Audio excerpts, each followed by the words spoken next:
بسم الله الرحمن الرحیم. نن زموږ د نحو امیر سبق نمبر 16 دی. نن به ان شاء الله موږ د فعل علامات وایو. دینه مخکې درس کې موږ د اسم علامات ویلو. د اسم علامات کې ویلو چې په شروع کې الف لام وي یا په شروع کې حرف جر وي، دغه شانتي یا په اخره کې تنوین وي. دا تقریبا یولس علامات موږ د اسم ویلو. نن به ان شاء الله موږ د فعل اته علامات وایو.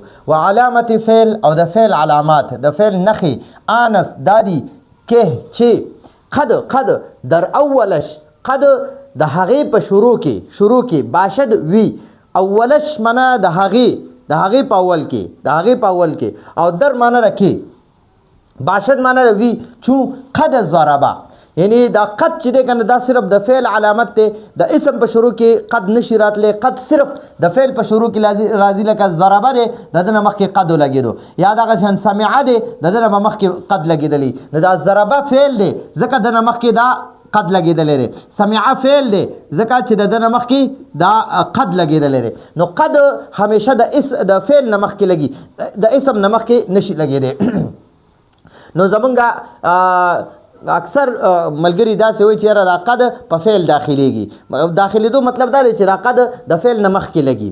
او دلته کې قد سمعه لکه څنګه د 30 سپارې ابتدا کې قد سمع الله قول التي تجادلك في زوجها. نو قد سمع، قد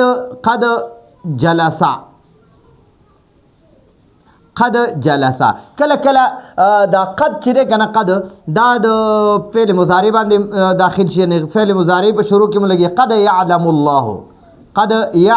الله ٹھیک شو جی. نو کله دا خو قد د معنا مونږ کو بشکا یا یقینا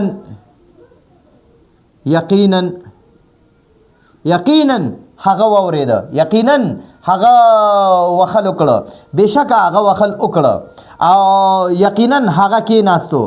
او چې کله د فعل مضارع په شروع کې لګېدلی نو بیا د دې معنا راځي البته الله تعالی پوهه دی. نو دغه موږ ته وایي چې د فعل علامت اول دا دی چې اولنی علامت د فعل دا دی، اولنی نښه د فعل دا ده چې د په شروع کې به دا قد لګېدلی وي. ټیک شوه. دویم علامت د فعل سره چې د فعل په شروع کې به سین لګېدلی وي. سین یا سین در اولش یا د هغې په شروع کې شین وي، باشد معنا د وي. چون سیضربو د فعل مضارع په شروع کې به سین لګېدلی، یا به سیضربو معنا ده عن قریب هغه به وخل وکي. نو یضربو معنا ده، ګورئ د دې یضربو معنا ده هغه وخل کوي یا به هغه وخل وکي. نو که ته د حال معنا کې کنه د موجوده وخت معنا کې نو بیا به د مستقبل معنا نه کې. که ته اوس د یضرب معنا کې چې هغه وخل کوي، لګیا دی وخل کوي، نو بیا به د مستقبل معنا نه کې. او که ته د مستقبل معنا کې کنه نو بیا به د حال معنا نه کې. دواړه معنی راځي خو ته به یو معنا کې. او چې کله د په شروع کې سین ولګي سین کنه نو بیا د دې یضرب د معنا مستقبل سره خاص شي، بیا د حال معنا نه شي کولی. اوس یضرب معنا مونږ دام کولی شو چې هغه وخل کوي یا به هغه وخل وکي. خو که د سره دی ولګو سین سیضربو نو سیضربو معنا ده ان قریب هغه به وخل وکي، زر ده چې هغه به وخل وکي. او دریم نمبر د اسم علامت دا دی یا سوفا در اولش باشد، یا به په شروع کې سوفا وي. چون سوف یضربو نو دا دې سوف هم چې دا د فعل مضارع په شروع کې لګي او سین هم د فعل مضارع په شروع کې لګي. د سوف معنی دا زر ده چې هغه به وخل وکي، او د سیضربو معنی دا زر ده چې هغه به وخل وکي. خو فرق پکې سره کله به سیضربو وي کله به سوف یضربو وي. نو دې دواړو کې فرق دا دی چې دا سین دی صرف سین سیضربو دا د لږ زر د پاره استعمالیږي، او سوف یضربو دا هم د معنی مونږ عن قریب کو زر د چې وخل بو کې خو لږ وروسته ټایم کې. لکه ګورئ یو کس دی هغه سبا وخل کوي نو هغه دپاره به مونږ سیضربو استعمالو. سیضربو زیدن زر د چې زیر به وخل وکي. او دا بل بکر دی دا وایي نه زه به بله ورځ وخل کوم نو هغه لپاره بیا مونږ سوف استعمالو سوف یضربو بکرن سوف یضربو بکرن زر ده چې بکر به وخل وکي عن قریب چې بکر به وخل وکي خو بله ورځ او سیضربو زیدون معنی ده عن قریب چې زید به وخل وکي خو سبا به وکي یعنی سبا ورځ د بله ورځنۍ نه لږ رانږدې ده که نه نو د دې نه معلومه شوه چې دا سوف سین نه دی سین د لږ نږدې وخت دپاره استعمالیږي او په فعل مضارع کې او سوف د لږ لرې وخت دپاره استعمالیږي لکه سوف دا سین نه دی سین د دې ماته دونه نږدې دپاره استعمالیږي او سوف لږ لرې دپاره سین لږ نږدې دپاره سوف لږ لرې دپاره ټیک شوه او د دواړو معنا د عن قریب زر ده چې مونږ په پښتو کې وایو زر ده چې او اردو کې وایي عن قریب نو د دوانو معنا هم دقه راځي ښه د سیضربو معنا هم دقه راځي او د سوف یضربو معنا هم دقه راځي ٹھیک شو نو ګورئ دا صرف صرف د فعل په شروع کې لګي نو چې د کمی کلمې په شروع کې صوف لګېدلی که نه نو پوه شه چې دا کلمه دا اسم نه دی او نه حرف دی بلکې دا فعل دی او د کمی کلمې په شروع کې چې دا سین لګېدلی نو پوه شه چې دا فعل دی دا کلمه فعل دی ځکه د په شروع کې سین لګېدلی د کمی کلمې په شروع کې چې صوف لګېدلی پوه شه چې دا کلمه فعل دی ځکه د په شروع کې صوف لګېدلی نو دا صوف فعل سره لګیږي فعل سره خاص دی اسم سره نه لګي او حرف سره نه لګي یا څلورم نمبر یا حرف جزم به ود یا به حرف جزم وي د فعل په شروع کې چو لم یضرب نو حروف جازمه پنځه دي لما لام امر لینه ان شرطیه زیاده تلیکم لما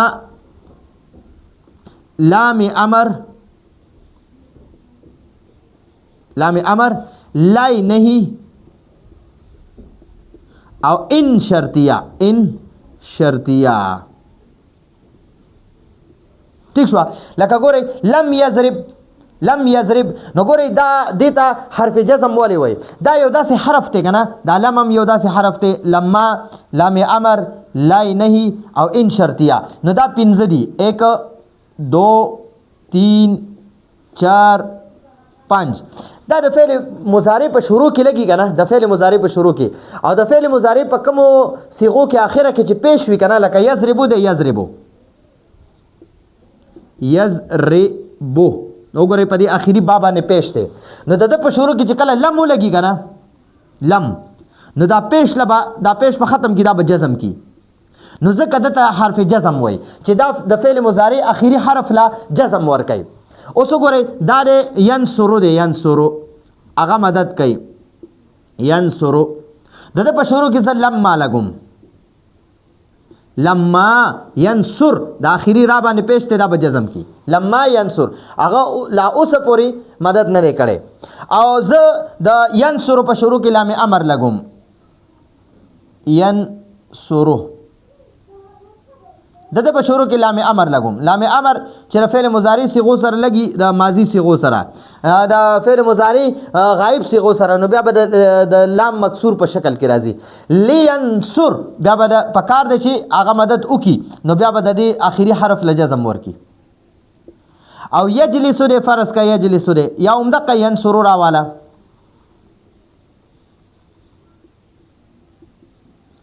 ینصرو نو د په شروع کې لا نه یو لګاوه لا ینصر نو اخیری را له پیش ورکو او یا د په شروع کې ان لګاوه ان ینصرو د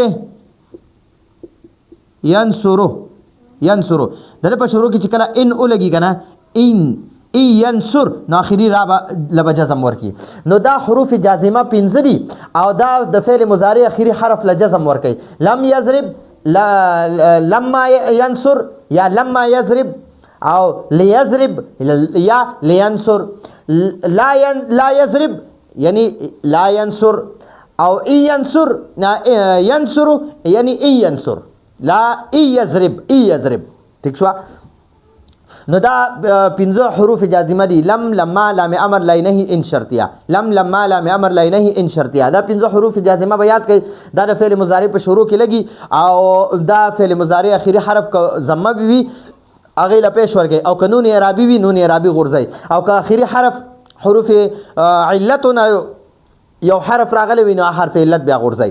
نو دا لم چې دی که نه دا هم د فعل مضارع په شروع کې لګي، د فعل په شروع کې لګي، د اسم او حرف دا علامت نه دی، د اسم او حرف سره دا نه لګي. او دغه شان لما دی، لما نو دا حروف جازمه 5 دي، دا 5 واړه د فعل خاص سره، فعل سره خاص دي، اسم سره دا نه لګيږي. نو دا د فعل څلورم علامت. اول علامت سو چې د فعل په شروع کې به قد لګيږي، د اسم او د حرف په شروع کې قد نه لګيږي. دویم علامت دا چې د فعل په شروع کې به سین لګيږي، فعل اسم او حرف سره سین نه لګيږي، د فعل په شروع کې سین لګيږي. سوف د فعل په شروع کې لګيږي، اسم او حرف سره نه لګيږي. او حروف جازمه، حروف جازمه نه یو حرف چې هر یو حرف ته لګي نو هغه د فعل خاص سره، فعل سره خاص دي، اسم او حرف سره حروف جازمه نه لګي. حروف جازمه ورته ځکه وایي چې د فعل مضارع اخیری حرف له جزم ورکوي، ځکه ورته حرف جزم وایي. یا ضمیر مرفوع متصل بدو پیونده ده، یا ضمیر مرفوع متصل بدو هغې سره پیوندد ملاوي، چون ضربت ضربتو. ضمیر مرفوع متصل څه ته وایي؟ ضمیر هم وي، مرفوع وي، مرفوع. نو دا ګوره چې کوم پیش وي که نه پیش، نو دې پیش ته مونږ ضمم وایو او بیا دې ته مرفوع هم وایي، مرفوع. او چې کوم زبر وي که نه زبر، نو هغه ته هغه هم ورته وایي، فتح هم ورته وایي او منصوب هم ورته وایي. او چې کوم زیر وي کسره، نو هغې ته زیر هم وایي او کسره هم ورته وایي، کسره هم ورته وایي. او هغه حرف ته مکسور وایي، مکسور. مجرور، مجرور هم ورته وایي، مجرور. نو مرفوع منصوب مجرور، مرفوع منصوب مجرور. ضمیر ضمیر هم دی، مرفوع هم دی، یعنی ضمه والا دی. او دا ضمه د فعل د فاعل علامت وي. ضمه دا د فاعل علامت وي، دا فاعل همیشه یعنی ضمه وال مرفوع وي. ٹھیک شو؟ فاعل همیشه مرفوع وي. نو ضمیر مو پیژندو، ضمیر دی اسم نه دی، د اسم په ځای چې کوم لفظ استعمالیږي هغې ته ضمیر وایي. او مرفوع دی، حالت رفعي والا دی. بیا متصل څه ته وایي؟ چې فعل سره ملو وي، یو منفصل وي جدا وي چې د فعل نه جدا وي، یو متصل وي چې فعل سره ملو وي، ملو. لکه ګورئ ضربه دی، ضربه. نو په دې کې یو ضمیر دی موږ وایو هغه پکې هو دی، او هغه ته مستتر وایي. څه ورته وایي؟ مستتر به نه وایي، مستتر پټ ضمیر ته وایي. نو په ضربه کې هو ضمیر مستتر دی. بیا ضربه دی، ضربه عمده ضربه دی، عمده اوله صیغه راواله، خو دې سره یو الف ولګوه، الف. نو دې سره دې کې دا الف فاعل دی، دا ضمیر دی، ضمیر. نو دې ضمیر ته موږ وایي ضمیر مرفوع متصل دی، د فعل سره د با سره ملاو دی، متصل دی، ملاو دی ور سره. نو دته موږ وایو ضمیر بارز، ضمیر بارز. بارز معنی را ظاهر، بارز. یو ضمیر مستتر وي هغه د ضربه کې هو پټ دی، مستتر پټ ته وایي. او ضمیر بارز معنی ضمیر ظاهر ښکارا، نو د الف ضمیر بارز دی، ضمیر بارز دی. او مرفوم دی او متصل هم دی، فعل سره ملاو دی. اوس همدغه ضربه راواخله د اوله صیغه، دوا درا او با. ٹھیک شو؟ خو په دې به پیش واچې او اخره کې ورسره واو ساکن او الف لګوا. نو دا واو ساکن او الف چې دا ضمیر دی، دا د جمع ضمیر دی، او دا د ضربه دی با سره متصل دی، ملاو دی ور سره، یعنی منس کې پکې جدای نشته، ملاو دی ور سره، ځکه ورته متصل وای. او دا مرفوع دی، مرفوع صحیح ده. او ضمیر بارز دی، بارز ښکارا دی، وګوره ښکارا دی، دا واو ښکارا ضمیر دی، ضمیر بارز. ٹھیک شو؟ نو ګورئ ضربه ضربو، نو په ضربه کې هم ضمیر بارز دی، ضربو کې هم دا واو ضمیر بارز دی. اوس ضربت ته وګورئ، ضربت. نو ضربت کې دا تا چې ساکن ده که نه، دا ضمیر نه دی. ګورئ دا د مؤنث علامت دی، د مؤنث دلته کې به راشي، تاسو وګورئ تای ساکن هم دا د ضمیر علامت دی. نو دا ضربت چې دی دا تا ساکن چې ده، نو دا د مؤنث علامت دی. او په دې کې هي ضمیر، देखिए हिया ज़मीर मुस्ततिर दे, हिया ज़मीर मुस्ततिर से तावे चिपटवी, مستتر ضمیر مستتر دی مستتر پټ ته وایي ښه پټ پټ اوس دقه ضربت سره زه الف ملاوم ضربه تا نو دې سره اوس دا الف چې کوم ملاو دی که نه دې الف تم ضمیر بارز مرفوع متصل وایي ضمیر بارز مرفوع او متصل ٹھیک شو متصل نو ضمیر مرفوع متصل څه ته وایي ضمیر چې ضمیر هم وي مرفوع وي مرفوع دی دا ضمایر ټول مرفوع دي ها فعل سره چې کوم ملاو ضمایر دي دا مرفوع دي او متصل هم دي ورسره بالکل ملاو هم دي نو دا بدو هغې سره پیوند د ملاو وي نو دا هم د فعل علامت دی د فعل علامت دا دی چې د سره به ضمیر مرفوع متصل ملاو وي جدا به نه وي ټیک شو چون ضربتو نو دا ضربته چې دی که نه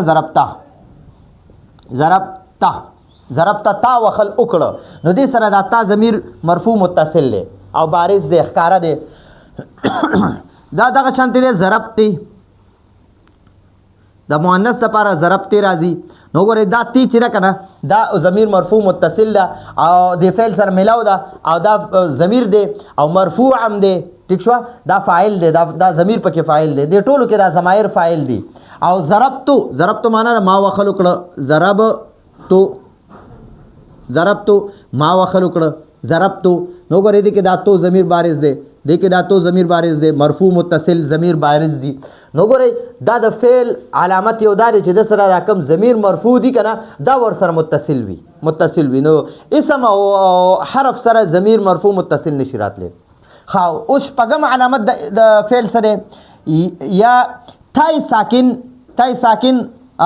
در آخرش په آخر کې تای ساکن وي چون ضربت نو ګورئ دا تا ساکن چې ده که نه دا د مؤنث علامت دی دې ته تای ساکن وایي په اسم کې علامتو تای متحرکه ګول تاوه د اسم علامت دا و چې هغې په آخره کې به ګول تاوه دې ته تای متحرکه وایي تای